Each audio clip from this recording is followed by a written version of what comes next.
Oi gente, tudo bem com vocês? Espero que sim, que estejam todos muito bem.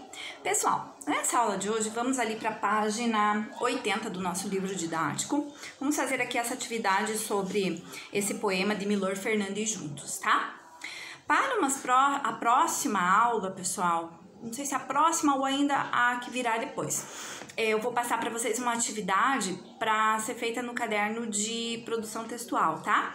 Eu pretendo passar um exemplo de um texto e algumas informações e pedir para que vocês redigam um texto argumentativo, tá bom? Então vamos lá. Certidão, poeminha a certeza total. Eu sei, rapaz, confesso que estava errado ontem e você certo, mas você não estava certo de que eu estava errado. Eu, desde o início, admiti a hipótese de você estar certo. Politicamente, eu agi errado, mas estava aberto no meu erro. Você fechado, em defesa, amedrontado na sua certeza. Errado espiritualmente, eu estava certo e você, certo, se apoiava numa atitude humana viciada. Tranquilo, aqui estou eu errado. Certo, afirmado, certamente, você está muito magoado. Esse aqui é um poeminha, né, do Milor Fernandes. Um pouquinho confuso, talvez, mas vamos lá, vamos tentar fazer a interpretação aqui conforme se pede, né? Que sentidos podem ser atribuídos ao poema? Vamos lá para a primeira alternativa, a primeira opção. Ninguém está sempre certo ou errado. Sim, né? Eu posso atribuir esse sentido ao poema, porque ele fala que ele estava certo, mas o amigo estava errado, depois que ele estava certo no seu erro, há várias coisas ali, ou seja, oscila, né, gente? Em alguns momentos ele estava certo, em alguns momentos ele estava errado, o amigo também, em alguns momentos parecia estar certo, em outros momentos parecia estar errado, e assim por diante. Então, o que ele quer nos passar com isso? Que ninguém nesse mundo está certo o tempo todo, está sempre certo ou sempre errado. Na verdade, assim, depende muito da visão de mundo, depende muito do contexto, depende muito do que se conta, né? Pra gente atribuir esses conceitos de certo ou errado. É claro que existem coisas assim que são erradas e ponto, né? Mas aqui, no sentido do poema, ele quer dizer que ninguém está sempre certo ou errado. A segunda opção aqui. Quem está certo não deve desistir de convencer os outros sobre sua certeza. Não, no poema ele não nos diz isso, né? Não podemos inferir isso. O importante é considerar os diferentes pontos de vista. Sim. Por quê, gente? Mesmo porque ninguém está sempre certo ou errado o tempo todo. Então, é importante que possamos considerar sempre o ponto de vista, ok? Depende sempre do ponto de vista. Quem está errado deve ser humilde e se retratar publicamente. Não, o poema não diz isso também, né? Não diz. Há pessoas que estão sempre certas. Não, ninguém está sempre certo. Ninguém nesse mundo está sempre certo. E nem sempre errado também, né? Como diz ali a primeira alternativa que nós marcamos. Então, os sentidos que podem ser atribuídos ao poema.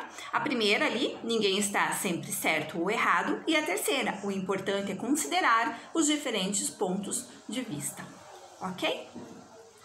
Para acentuar a oposição de ideias entre o eu lírico e o seu interlocutor, o poeta empregou alguns recursos linguísticos. Releia o terceiro verso. Que termo caracteriza o sujeito você? Vamos ver? Vamos lá para o terceiro verso. E você, certo. Que termo que caracteriza o sujeito você? A palavra certo, né? O termo certo está caracterizando você. Vejam ali. E você, certo. Ok? Entenderam? Ele caracteriza o termo você, o pronome você. Letra B. Esse termo é um predicativo do sujeito. Por que ele vem separado por vírgula? Por que, gente, que é usada a vírgula ali nesse caso? Bom, gente, nesse caso, a vírgula, né, nesse caso, está no lugar do verbo estava, ok? Ela está substituindo, que não aparece repetido ali. Então, a vírgula ali, nesse caso, está no lugar do verbo estava. Ok? Ela fez essa substituição, o poeta substituiu porque esse verbo não precisa aparecer ali, ele tá implícito, né? A vírgula faz essa substituição para que esse termo não seja repetido. Número 3. Veja o que o lírico afirma neste verso. Você fechado em defesa. Letra A. Que termo exerce a função de predicativo no verso? Vamos voltar ali para o verso. Você fechado em defesa. Que termo exerce a função de predicativo no verso? O termo que exerce aqui a função de predicativo, gente, é o termo fechado, ok? Ele vem ali depois do sujeito, né? E está exercendo a função de predicativo nesse verso. É o termo fechado. Letra B. Por que esse termo está entre vírgulas? Por quê, gente? Porque o verbo estava, né? Também não aparece expresso ali no poema, né? E se encontra junto ao quê? O que é aquilo ali, gente? Um adjunto adnominal deslocado no meio do verso. Então, fica assim, porque o verbo, pode pôr entre parênteses, estava, não aparece expresso e se encontra junto a um adjunto adverbial deslocado no meio do verso. Vejam ali, você fechado em defesa. Então, o termo que exerce a função de predicativo aqui no verso é fechado, e esse termo está entre vírgulas exatamente porque o verbo estava também não aparece expresso e se encontra junto aqui a um adjunto adverbial deslocado no meio do verso. Considere o verso. Tranquilo, aqui estou eu, errado. E responda. Que estratégia o poeta emprega para evidenciar a oposição que o lírico quer expressar? Que estratégia que o poeta usa aqui? Tranquilo, aqui estou eu, errado. Ele coloca, né, as duas características do sujeito em lugares opostos ali, né? Um no começo do verso e a outra no final. Tranquilo, uma das características, aqui estou eu, errado, a outra característica no final. Então, a estratégia que o poeta usa aqui é colocar, né, duas características do sujeito em lugares opostos, uma no início e a outra no final do verso. Letra B. Que efeito de sentido produz o emprego da pontuação como recurso linguístico? Gente, aqui estamos falando mais propriamente do uso da vírgula, né? Então, o uso da vírgula separando esses termos deixa ainda mais clara a ideia de oposição que o eu lírico deseja expressar. Então, esse recurso aqui que o poeta utiliza da pontuação, utilizando a vírgula aqui, essa vírgula ela separa esses termos, né? E qual é a intenção, né? É deixar ainda mais clara essa ideia de oposição, certo? É deixar mais clara a ideia de oposição que o lírico deseja expressar. Então, ele quer enfatizar a ideia de oposição e ele usa o recurso linguístico aqui da pontuação, mais especificamente da vírgula, para evidenciar essa ideia de oposição que ele quer expressar. Vamos para número 5. Releia os dois últimos versos. Por que os termos certo e afirmado vêm separados por vírgula? Ó, a vírgula aqui de novo, né? Por quê, gente? Porque são predicativos do sujeito. E a vírgula, além de separar os dois termos ali, ela tem a função também do quê? De destacá-los, né? Pois aparecem no início da oração. Certo? Então, porque os termos certo e afirmado vêm separados por vírgulas? Porque são predicativos do sujeito, primeira coisa, e além de separar os dois, tem a função de destacá-los, né? Pois aparecem no início da oração. Vamos ali para a página 82. Ainda falamos sobre infográfico.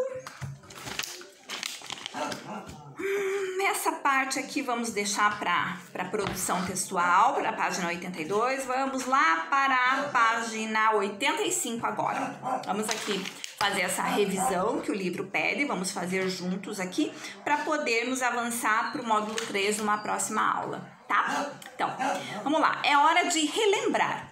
Responda as questões e construa uma síntese do que foi estudado nesse módulo. Quando você pensa no gênero infográfico, que imagem lhe vem à cabeça? Registre sua expressão no espaço abaixo. Aqui cada um vai fazer o seu, o espaço é pequeno, né? Faz um infográfico pequenininho ali apenas registrando os principais pontos. A número 2 e a número 3 vamos responder juntos aqui. Complete o quadro com os elementos comuns ao gênero infográfico. Vamos lá. Ali eu tenho um quadro, né? Circulação e composição. Circulação. A minha primeira opção ali eu posso colocar a palavra jornais, né? Por quê? Porque ela circula em jornais, livros de coletâneas, o que mais? Em blogs, em sites. Sites o quê? Sites especializados, entre outros. Então fica assim: jornais, livros de coletâneas, blogs, sites especializados, entre outros. E a composição é composta por textos, imagens, gráficos, tabelas, ícones e etc. Ok? Vou reler aqui para vocês. Circulação: jornais, livros de coletâneas, blogs, sites especializados, entre outros. E a composição, composta por textos, imagens, gráficos, tabelas, ícones, etc. A número 3. Complete o esquema abaixo com as informações que faltam. Vamos lá. Predicado, verbo, nominal. Essa é a informação que está faltando. Predicado, verbo, nominal. Aí a parte de baixo, núcleo. Que tipo de núcleo? O predicado, verbo, nominal, ele é composto por 2 núcleos, né? Isso vocês já sabem. Então, e quais são os núcleos? Um verbo e um nome, certo? Mas vamos completar ali. Verbo significativo, para que fique bem claro. E do ladinho, nome. Então, o núcleo do predicado verbo nominal, como o próprio nome já indica, né, gente? Ele tem 2 núcleos. Um dos núcleos é um verbo e outro núcleo é um nome. Embaixo do nome ali, eu tenho a palavra predicativo. O que é o predicativo? O predicativo pode ser do que, gente? Do sujeito ou do objeto, certo? Então fica assim: predicado, verbo nominal, núcleo, sabemos que tem 2 núcleos, que é um verbo significativo e um nome, e ali abaixo do nome predicativo do sujeito ou do objeto, certo? Assim nós terminamos esse módulo 2 e vamos iniciar aqui a parte de anúncio publicitário a partir do módulo 3. Então, infográfico, nós ficamos por aqui, ok? Gente, fiquem bem e até a próxima!